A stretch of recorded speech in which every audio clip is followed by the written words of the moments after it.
பொதுவாக நீ தேய்மானம், நீ ஆர்த்ரைட்டிஸ், மூட்டு வலி இதெல்லாம் வந்துருச்சு அப்படின்னா எப்படி கண்டுபிடிக்க முடியும்? எனக்கு மூட்டு வலி இருக்குது, அதை நான் எப்படி மூட்டு தேய்மானம் ஆயிடுச்சு அப்படிங்கிறத கண்டுபிடிக்க முடியும்?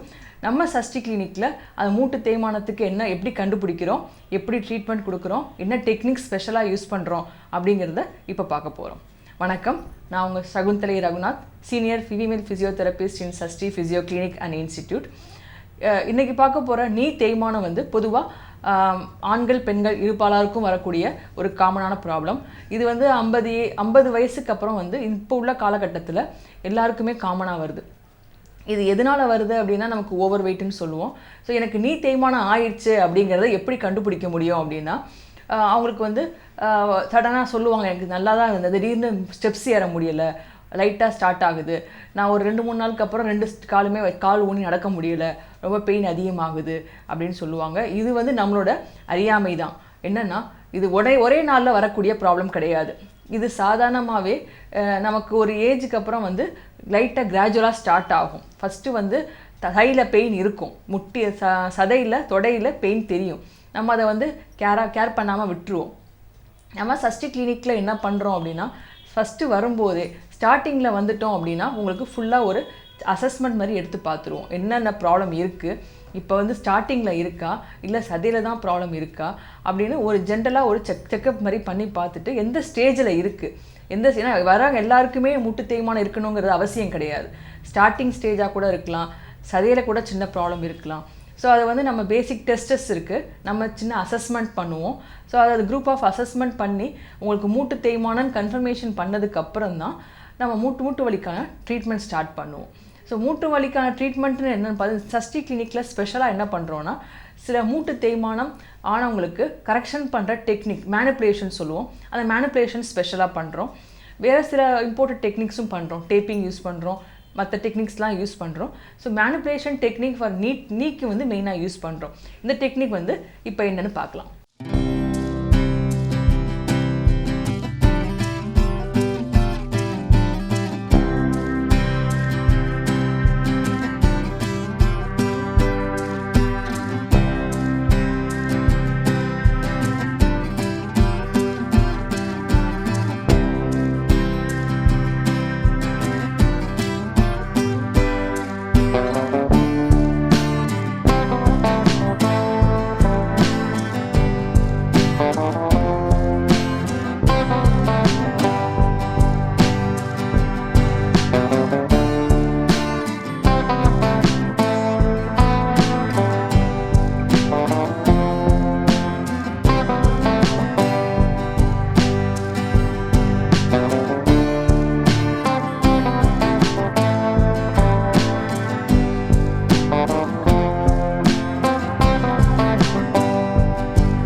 இப்போ பார்த்த டெக்னிக் மூட்டு தேய்மானம் ஆனவங்களுக்கு அதிலிருந்து கரெக்ஷன் பண்ணுறதுக்கான எக்ஸசைஸ் டெக்னிக் நம்ம சஷ்டி கிளினிக்கில் பண்ணிகிட்ருக்கோம், அதுதான் பார்த்தோம். இப்போ மூட்டு தேய்மானம்ங்கிறது என்ன ஆகும்னா, இதுதான் மூட்டு நீ ஜாயிண்ட்டு. ஸோ இது நீ ஆர்த்ரைட்டிஸ்னு ஆகும்போது இந்த 2 காலுக்கும் நடுவில் இந்த ஜவ்வு இருக்குது, இந்த ஜவ்வு இதெல்லாம் இருக்குது, 2 காலுக்கு நடுவில் ஒரு ஸ்பேஸ் இருக்கும். இது 2 கால்லையுமே ஒரே ஈக்குவல் லெவலில் இருக்கணும். இதை மீடியல் சைடு சொல்லுவோம், இது லேட்டரல் சைடுன்னு சொல்லுவோம். 2 கால்லையுமே ஒரே ஈவனாக இருக்கணும் இந்த கேப்பு. இந்த ஆர்த்ரைட்டிஸ் இருக்கவங்களுக்கு, தேய்மானம் ஆனவங்களுக்கு இந்த பக்கம் உள்பக்கமாக இருக்கக்கூடிய மீடியல் சைடில் இருக்கக்கூடிய ஜாயிண்ட்டில் முட்டி ஒன்றோட ஒன்று உரைய ஆரம்பிக்கும். இதை தான் தேய்மானம்னு சொல்லுவோம். இது எப்படி கண்டுபிடிக்கிறது அப்படின்னா, நம்ம சஷ்டி கிளினிக்கில் அதுக்கு ஸ்பெஷல் அசஸ்மெண்ட் பண்ணுறோம். 50 ஏஜுக்கு மேலே உள்ளவங்களுக்கு மூட்டு தேய்மானம் இருக்கா அப்படின்னு ஒரு சந்தேகம் இருந்தால் நம்ம சஷ்டி கிளினிக்கில் சில டெஸ்டர்ஸ் செக் பண்ணி பார்க்குறோம். அது என்னென்னா பெட்டலா கிரைண்டிங் டெஸ்ட், அப்புறம் பெட்டலா டேப்பிங் டெஸ்ட். இந்த மாதிரி டெஸ்ட்டு நம்ம கிளினிக்லேயே நானும் சாரும் மேனுவலாக செக் பண்ணி பார்த்துட்டு என்ன அது மூட்டு தேய்மானம் இருக்கா இல்லையா அப்படிங்கிறது கண்டுபிடிச்சி சொல்லிடுவோம். ஸோ அதுக்கான மூட்டு தேய்மானம் ஆயிடுச்சு அப்படின்னா அதுக்கான ட்ரீட்மெண்ட்டும் இங்கே கொடுத்துட்டு நம்ம ஸ்பெஷல் டெக்னிக் இப்போ பண்ண டெக்னிக் மாதிரி நிறைய நீடிலுக்கு டெக்னிக் இருக்குது. ஸோ அந்த டெக்னிக்ஸ்லாம் யூஸ் பண்ணி நீ ப்ராப்ளம்லேருந்து கம்ப்ளீட்டாக ரெக்கவரி ஆயிடலாம். மூட்டு தேய்மானம் சில பல தேய்மானங்கள் இருந்ததுன்னா அது எல்லாத்துக்கும் நம்ம சஷ்டி கிளினிக்கில் வந்து நம்ம தீர்வு கொடுக்குறோம். உங்களுக்கு அதுக்கான சந்தேகம் இருந்தால் கீழே உள்ள டிஸ்கிரிப்ஷன் நம்பருக்கு கால் பண்ணுங்கள். கால் பண்ணி உங்களுக்கான சந்தேகத்தை நீங்கள் இங்கே நேரில் வந்து தீர்த்துக்கலாம். ஃபிட்னஸ்ங்கிறது வந்து எல்லோரும் வந்து என்ன நினைக்கிறாங்கன்னா, நான் வந்து எனக்கு ப்ராப்ளம் வந்தால் மட்டும்தான் கிளினிக் போவேன், டாக்டரை பார்த்து தெரிஞ்சுப்பேன் அப்படின்னு கிடையாது. நம்ம ஃபிசியோதெரப்பியை பொறுத்த வரைக்கும் எப்போதுமே வந்து ஃபிட்டாக இருக்குமான்னு தெரிஞ்சுக்கிறதுக்கே நீங்கள் வந்து உங்கள் டெஸ்ட் பண்ணி பார்த்துக்கலாம். எந்த ப்ராப்ளமே வந்ததுக்கப்புறம் தான் ட்ரீட்மெண்ட் பண்ணணும்னு கிடையாது. நீங்கள் ஃபிட்டாக இருக்கீங்க அப்படின்னு தெரிஞ்சுக்கிறதுக்கு நீங்கள் ஒரு சின்ன அசஸ்மெண்ட் பண்ணி பார்த்துட்டாவே போதும்.